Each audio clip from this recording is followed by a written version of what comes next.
അൻസിബയ്ക്ക് ഒരു ബ്രദറിനെ പോലെയാണ് ഋഷി എന്നായിരുന്നു തുടക്കം മുതൽ അൻസിബ പറഞ്ഞിരുന്നത്. ഒരു കുഞ്ഞു അനുജനോട് തോന്നുന്ന വാത്സല്യത്തോടെയാണ് താൻ ഋഷിയെ കണ്ടിരുന്നതെന്നാണ് അൻസിബയുടെ വാക്കുകൾ.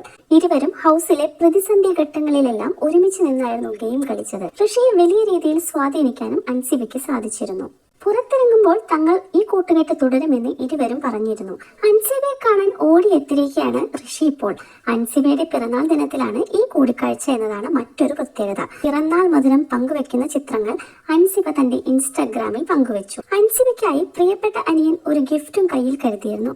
എന്താണല്ലേ, ഒരു സാരി, നല്ല കുങ്കുമ നിറത്തിലുള്ളതാണ് സാരി. ഇതാണ് സ്നേഹമെന്നും ഈ ബന്ധം ജീവിതാവസാനം വരെ കാത്തു സൂക്ഷിക്കാൻ ഇരുവർക്കും സാധിക്കട്ടെ എന്നുമാണ് ആരാധകർ പറയുന്നത്.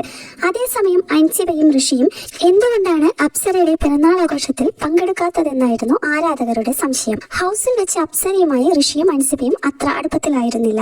അതേസമയം അപ്സരയുടെ പിറന്നാൾ ആഘോഷം ബിഗ് ബോസ് മത്സരാർത്ഥികൾ എല്ലാവരും ചേർന്ന് പൊടിപൊടിക്കുന്ന ദൃശ്യങ്ങൾ സോഷ്യൽ മീഡിയയിൽ വൈറലാകുന്നുണ്ട്. ജാസ്മിൻ, ഗബ്രി, റസ്മിൻ, ജാൻമണി അടക്കമുള്ള മത്സരാർത്ഥികൾ എല്ലാം തന്നെ പരിപാടിക്ക് എത്തിയിരുന്നു. ആടിയും പാടിയും ഭക്ഷണം കഴിച്ചുമെല്ലാം ബിഗ് ബോസ് താരങ്ങൾ പരിപാടിയെ ആഘോഷമാക്കിയിരുന്നു.